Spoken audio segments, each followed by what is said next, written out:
عمر بن خطاب رضی اللہ عنہ جنہوں نے آدھی دنیا فتح کی اور اگلی آدھی فتح کرنے کا عزم تھا، ان کی کفایت شعاری، ان کی جفا کشی، پیسہ ہونے کے، محتاط ہونے کے باوجود اپنے آپ کو سخت جان رکھنا۔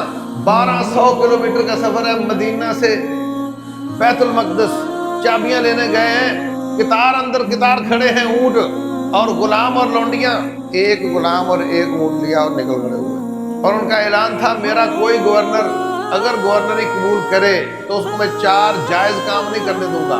نمبر 1، آٹا چھان کر نہیں کھائے گا۔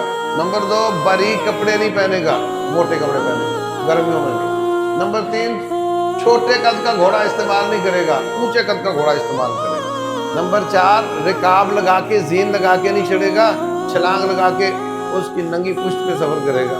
اب کیا ہوگا، چھلانگ لگانے کے لیے پیٹ چھوٹا کرنا پڑے گا، فٹنس رکھنی پڑے گی، اور جب گھوڑا بھاگے گا تو لاگا لگے گا، اس کا اور اس کا پسینہ ایک ہو جائے گا، اوپر سے موٹا کپڑا ہوگا، مزے ہی آ جائیں گے، اور آٹا تنکوں والا اندر جا کر اندر کی بھی صفائی کر دے گا۔ جائز کام ہے پر میں نہیں کرنے دوں گا، نہیں قبول تو گورنری چھوڑ دو۔